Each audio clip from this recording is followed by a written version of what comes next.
एक बार भगवान गौतम बुद्ध अपने शिष्यों के साथ एक गांव के पास रुके हुए थे।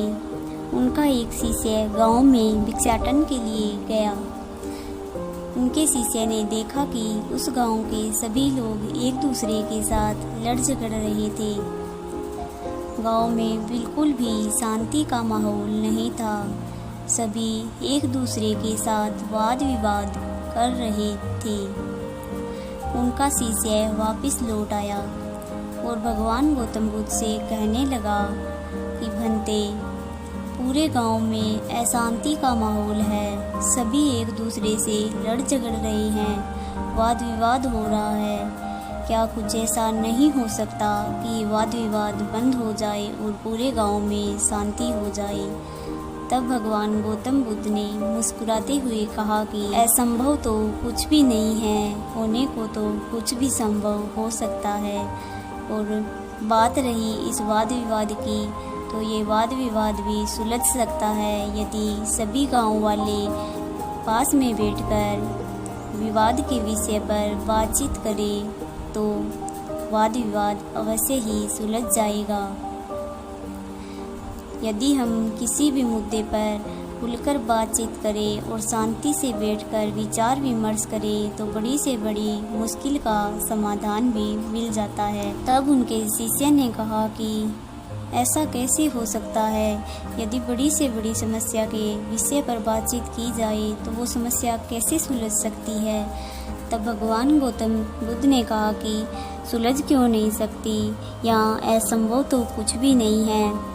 चलो मैं तुम्हें एक कहानी सुनाता हूँ। एक जंगल में एक शेर रहता था। उसने पूरे जंगल के जानवरों का शिकार कर लिया था। देखते ही देखते वो खूंखार हो चुका था। तब वो पास के गांव में गया और उसने देखा कि उस गांव में कुछ बच्चे खेल रहे थे।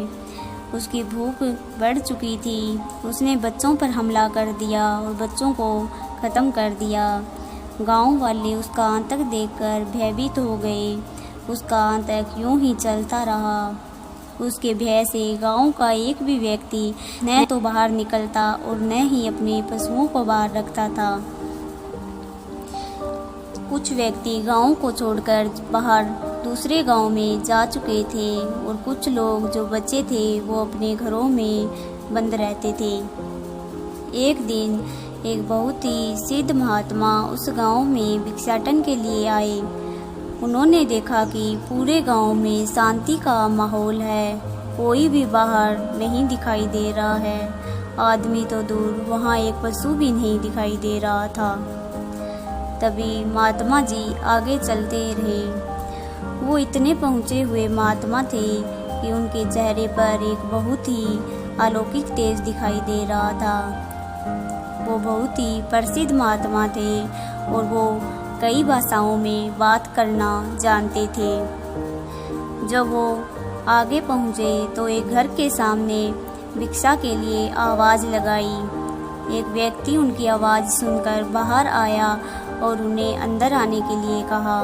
जब वह व्यक्ति अंदर भिक्षा लेने के लिए गया तो महात्मा जी ने देखा कि उस व्यक्ति की गाय खूंटे से बंधी हुई है। जब वह व्यक्ति बाहर आया तो महात्मा जी ने उस व्यक्ति से कहा कि तुमने गाय को खुले में छोड़ने की बजाय खूंटे से क्यों बांध रखा है?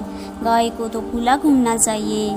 तब उस व्यक्ति ने कहा कि इस गांव में बाहर रहना उचित नहीं है। ये गांव सुरक्षित नहीं है। अगर मैंने अपनी गाय को बाहर बांधा, बाहर खुला छोड़ा, तो ये गाय सुरक्षित नहीं रहेगी। तब महात्मा जी ने उस व्यक्ति के मुख पर चिंता देखते हुए कहा कि तुम मुझे पूरी बात विस्तार से बताओ, क्या हो रहा है यहाँ? तब उस व्यक्ति ने शेर का आतंक महात्मा जी को तब उस व्यक्ति ने शेर के आतंक के बारे में महात्मा जी को विस्तार से बताया।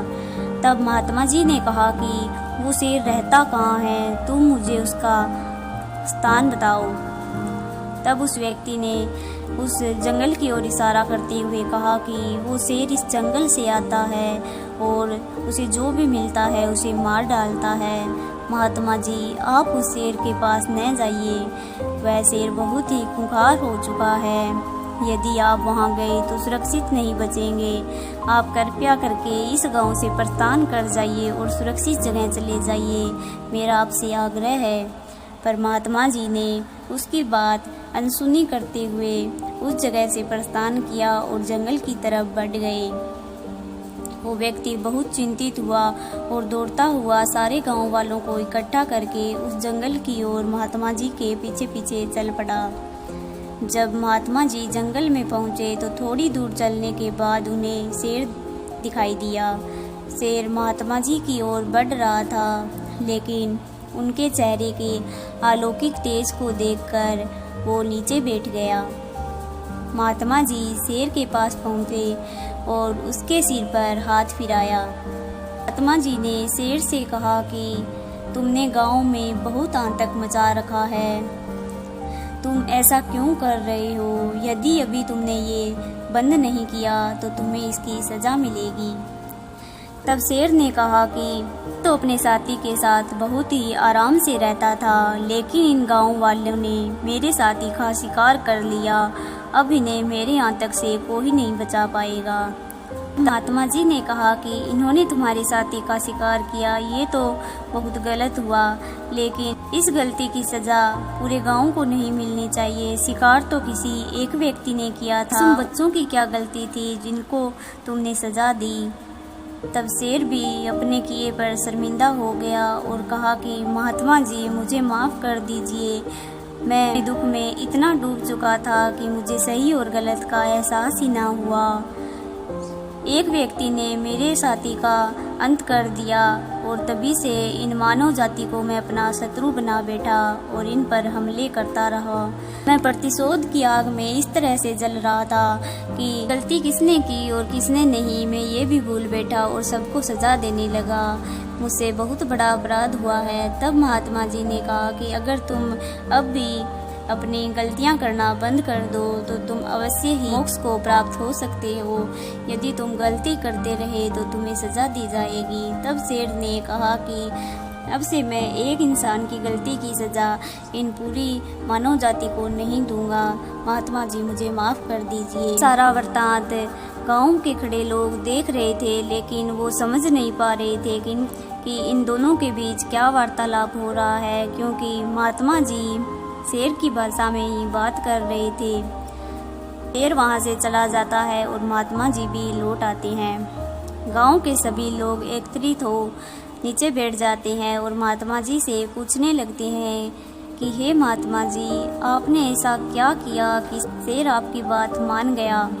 तब महात्मा जी ने कहा कि मैंने ज़्यादा कुछ नहीं किया, बस मैंने शेर से संवाद करना प्रारंभ किया और बात की तह तक पहुंचा कि शेर आप पर हमला क्यों कर रहा है। उसे पूरी बात समझाने के बाद शेर ने मेरी बात मान ली और अब से तुम लोगों को भी जानवरों का शिकार नहीं करना चाहिए। ये भी दया और करुणा के पात्र है, इनके भी हृदय में भाव है, इन्हें भी एक दूसरे से बिछड़ने का गम होता है। इसीलिए कभी भी किसी भी ऊपर वार नहीं करना चाहिए, हिंसा नहीं करनी चाहिए और उन्हें तकलीफ नहीं पहुंचानी चाहिए। जितना जीने का हक हमारा है उतना भी उनका भी है। जितनी ये ज़मीन हमारी है उतनी उनकी भी है। उनके भी हृदय होता है और हमारे भी, उन्हें भी दर्द होता है और हमें भी। इसीलिए हम इंसान होकर कैसे दूसरे जीव का अंत कर सकते हैं, कैसे उसे नुकसान पहुंचा सकते हैं। अगर हम एक चींटी को मारते हैं तो उसे भी दर्द होता है जितना हमें होता है। इसीलिए हिंसा कभी नहीं करनी चाहिए और अहिंसा को अपनाना चाहिए। अहिंसा परमो धर्म। तब महात्मा जी के उपदेश को सुनकर सभी गांव वाले उन्हें नमस्कार करते हैं और उन्हें समस्या से निकालने के लिए धन्यवाद देते हैं। तो मित्रों, यदि हम शेर की तरह अंदर ही अंदर अपनी बात को रखेंगे और ईर्ष्या और जलन के कारण अपराध पर अपराध करते रहेंगे तो हम कभी भी सही निर्णय नहीं ले पाएंगे।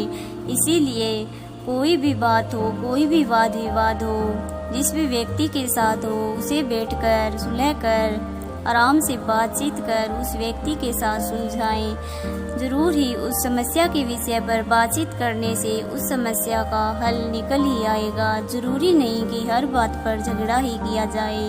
यदि जिस व्यक्ति के साथ भी हमारा वाद विवाद है या कोई बात हमें चुभ गई है तो उसके साथ बैठकर आराम से उस बात पर संवाद करें और उस समस्या को सुलझाने का प्रयास करें। ज़रूरी नहीं कि छोटी छोटी बातों की वजह से रिश्तों में कड़वाहट पैदा की जाए। ये अंदर ही अंदर घुटन जलन रिश्तों को खराब कर देती है। इससे अच्छा है कि बैठकर बातचीत ही कर ली जाए, जिससे कि रिश्तों में कड़वाहट ना आए और रिश्ते बच जाए और ऐसे ही परिवार और गांव में अशांति का माहौल ना फैले। इसीलिए छोटी छोटी बातों पर बात बिगाड़ने की बजाय शांति से बात सुलझा ली जाए तो रिश्तों में हमेशा प्यार और मिठास बनी रहेगी और हमेशा परिवार में शांति और सुख का माहौल रहेगा। जहाँ शांति और सुख का माहौल रहता है वहाँ कभी भी कोई भी बाधा विपदा नहीं आती है और हमेशा लक्ष्मी जी का वास होता है और सभी का स्वास्थ्य अच्छा बना रहता है। इसीलिए सुख और शांति से रहें। तो फ्रेंड्स, इस कहानी को सुनने के बाद आपको इन बातों को अप्लाई भी ज़रूर करना चाहिए। ज़रूरी नहीं कि इसे कहानी समझकर सुन लिया जाए और इसे याद भी ना रखा जाए। जो भी बात आज आपको इस वीडियो में कहानी के माध्यम से समझाने की गई है उसे अपनी लाइफ में अप्लाई ज़रूर करें। हो सकता है इस कहानी को सुनने के बाद, इस वीडियो को देखने के बाद आपके भी बिगड़े हुए रिश्ते सुधर जाए और भविष्य में आपके परिवार में भी वाद विवाद का माहौल पैदा ना हो। इसीलिए अगर आपने इस वीडियो को पूरा देख लिया है तो अपने फ्रेंड्स के साथ भी इसे शेयर करें और बाकी फैमिली मेम्बर्स को भी दिखाएं, क्योंकि ये छोटी छोटी बातें ही हमारे जीवन को बदल सकती है और हमारे परिवार का माहौल खुशनुमा रह सकता है। हमारा तो उद्देश्य भी यही है कि भारत और विश्व का हर एक परिवार खुश रहे, सुखी रहे।